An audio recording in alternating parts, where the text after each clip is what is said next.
बात उसने पूछा उनसे, अपने पति से, कि जमुना मैया यहीं पास में ही हम स्नान कराएं जाके अपनी सहेलियों के साथ।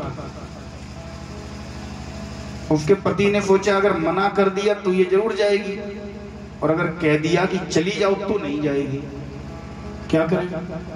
मन में विचार किया कि इससे कह देते हैं ना जाओ, तो कम से कम ये जमुना जी में जाकर कुछ पाप तो धुल कर आएगी। जैसे ही पतिदेव ने कहा कि नहीं, जमुना जी में तुम नहीं जाओगे स्नान करने, तुरंत महाराज इसने तुरंत ही दुकान से बाहर निकली, पहुंच गई सखियों के साथ। स्नान कर रही थी, कच्चा घाट था, पैर फिसल गया, बह गई। सारी सखियां आई, दुकानदार भाई साहब जो थे उन्हें बताया कि बोले भैया तुम्हारी पत्नी बह गई। बोले तो ढूंढा नहीं? बोले ढूंढा, बहुत ढूंढा। गोताखोरों ने कम से कम 5 किलोमीटर आगे तक ढूंढ लिया, पत्नी नहीं मिली। ये भाई साहब पहुंचे, गोताखोरों को बुलाया, बोले यहाँ आओ। तुमने कहाँ ढूंढा? बोले महाराज 5 किलोमीटर आगे तक, जिधर नदी बह के जा रही उधर आगे तक। बोले उधर मत ढूंढो। बोले फिर? बोले इधर विपरीत दिशा में ढूंढा, उल्टी तरफ।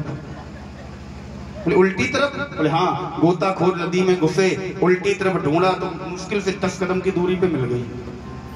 बाहर निकाला, भाई साहब से पूछा, बोले भैया ये बताओ तुम्हें कैसे पता ये उल्टी तरफ बह के जाएगी? भाई साहब ने हाथ जोड़े गोताखोरों से, बोले भैया ये हमारी पत्नी है, ये जीते जी कभी सीधी नहीं चली, तो मरने के बाद सीधी कैसे जाएगी? बोलो राधे राधे। ऐसी पत्नी आत्मदेव जी की है। आत्मदेव जी ने मन में विचार किया ये कभी मेरे बताए हुए नियमों को नहीं मानेगी। आज फल लाकर आत्मदेव जी ने पत्नी के हाथ में दे दिया। पत्नी के हाथ में फल दिया, पत्नी से कहा कि इस फल को अगर तुम खाओगी और इन 5 नियमों का पालन करोगी तो निश्चित ही 1 वर्ष के अंदर हमारे घर में भी एक छोटा सा बालक खेलेगा। लेकिन पत्नी जैसे ही हाथ में फल लिया, मन में विचार कर रही है, फल वच्छेड़ स्वल्पाव गर्भणी कथम भवेत्। बोले क्या कभी ऐसा संभव है कि फल खाने से कोई माता गर्भवती हो जाए?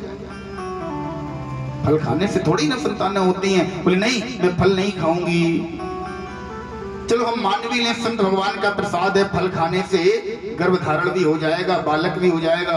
लेकिन ये कुतर्क सोचने लगी,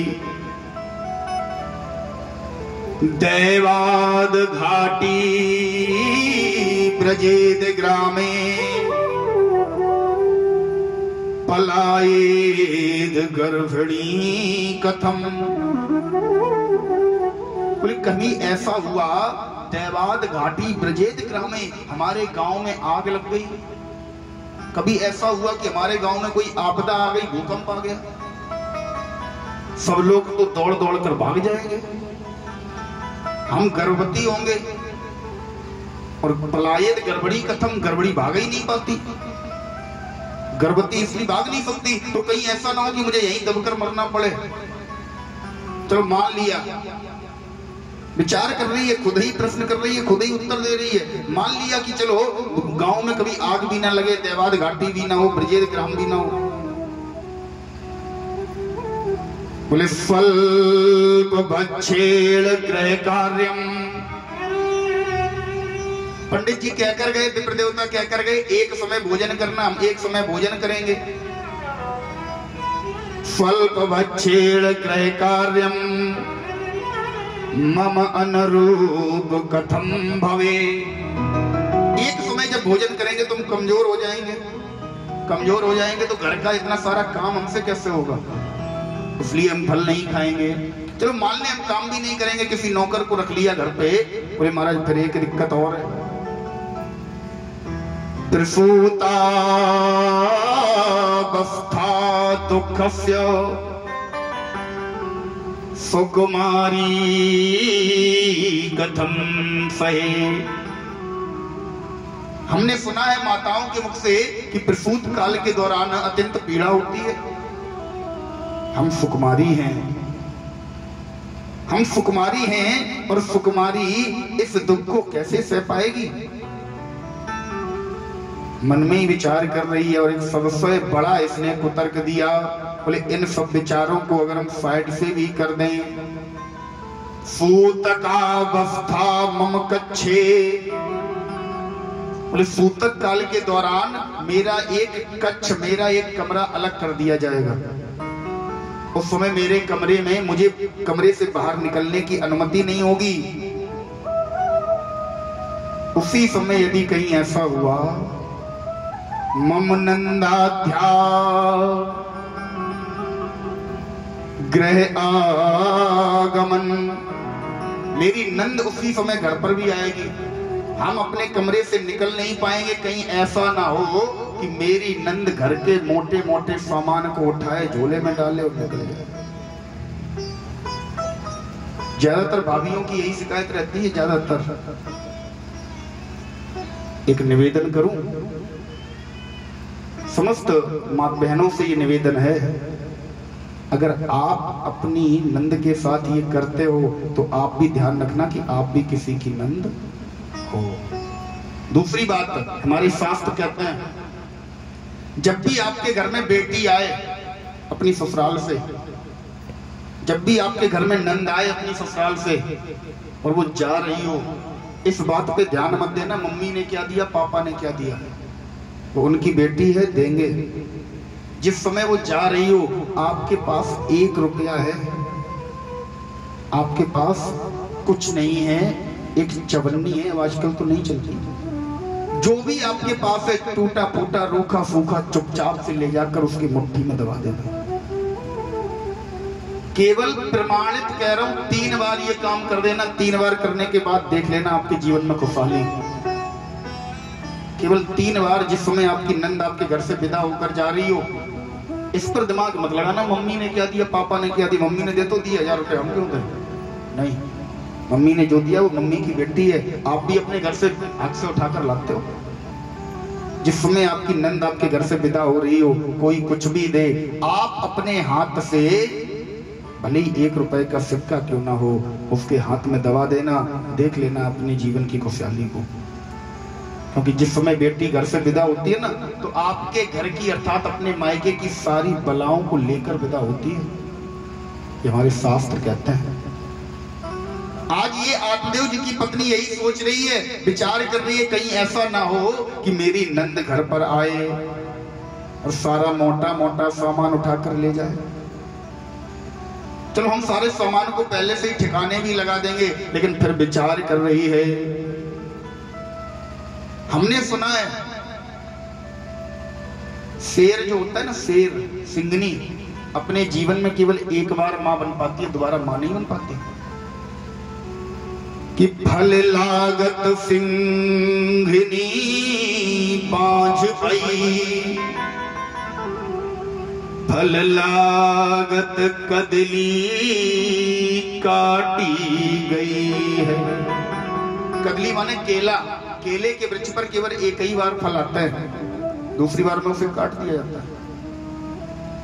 फल लागत बीछी, अर्थात मादा बिच्छू।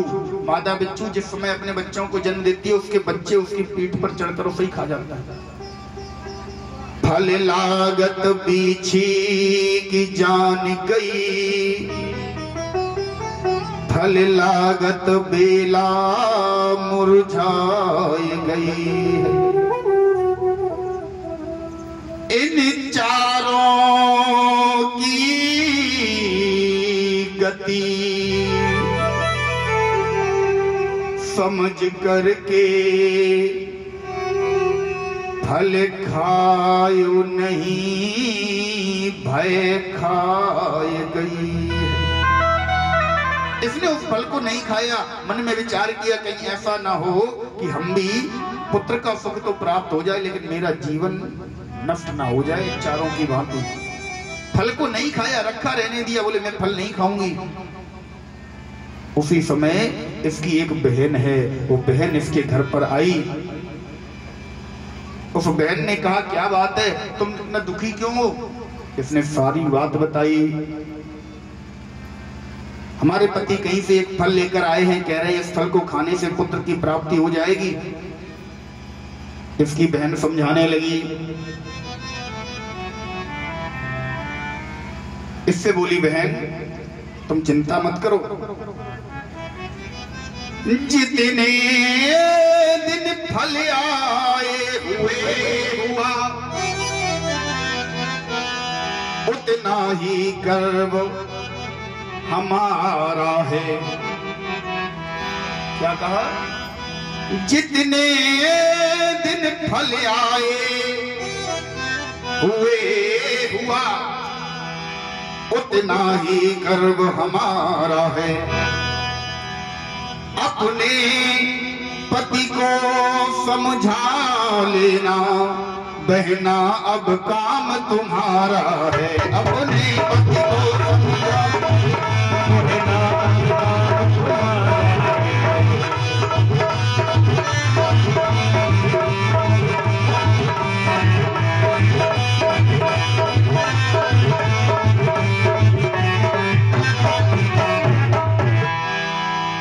क्या कहा? जितने दिन फल आए हुआ उतना ही गर्व हमारा है। अपने पति को समझा लेना बहना अब काम तुम्हारा है। बहन तुम चिंता मत करो, जितने दिन से तुम्हारे घर में ये फल रखा हुआ है उतना ही गर्व हमारे पास है। उतने ही दिन का बालक मेरे उदर में पल रहा है। तुम अपने पति को किसी भी प्रकार समझा लेना, तुम्हें बालक चाहिए मैं दे दूंगी। बोले फिर इस फल का क्या करें? बोले बाहर दरवाजे पर गौ माता बंधी है, उसने भी बहुत दिन से बालक नहीं दिया, उसने भी कोई बछड़ा नहीं दिया। ये फल ले जाकर गौ माता को खिला दो। संत भगवान की भी परीक्षा हो जाएगी कि फल में वास्तविकता में कोई शक्ति है या नहीं है। आज फल को गौ माता को खिला दिया। उचित समय के आने पर सबसे पहले गौ माता ने एक बालक को जन्म दिया। बछड़े को जन्म नहीं दिया भैया, बालक को। उस फल का इतना प्रभाव कि उस गौ माता ने एक सुंदर सर्वांग सुंदर बालक को जन्म दिया। बस केवल उस बालक के जो कान है ना, कान गौ माता जैसे हैं। इधर धुंधली की बहन ने भी एक बालक को जन्म दिया। उस बालक को लाकर धुंधली ने की बहन ने रातों रात इसके पास पहुंचा दिया। आत्मदेव जी घर पर थे नहीं। कुछ समय बाद आत्मदेव जी जब घर पर आए, देखा दो बालक घर पर हैं। पता चला एक बालक गौ माता ने दिया है, एक बालक आत्मदेव जी की पत्नी का है। आत्मदेव जी एक दिन बैठ गए, बोले दोनों बालकों का नामकरण संस्कार करते हैं। अच्छा, एक व्यक्ति के जीवन में 16 संस्कार होते हैं भैया, 16 संस्कार। अब ये 16 संस्कार कौन कौन से हैं जानते हैं आप लोग? बोले महाराज अब तो 2 ही 3 संस्कार जानते हैं कि जन्म हुआ, उसके बाद विवाह। अब तो ये भी नहीं, ये संस्कार भी करने का माँ बाप को सौभाग्य प्राप्त नहीं होता विवाह संस्कार का, है ना। विवाह संस्कार स्वयं व्यक्ति अपना, ऐसा जमाना आ गया राम बचा, विवाह संस्कार का भी सौभाग्य माँ बाप को नहीं प्राप्त होता है। केवल 2 संस्कार होते हैं, एक जन्म का एक मृत्यु का। 16 संस्कार कहाँ है कैसे कोई पता नहीं। नामकरण भी एक संस्कार है। पहले आचार्यों को बुलाकर स्वस्तिवाचन के सहित नामकरण किया जाता था, नाम रखा जाता था।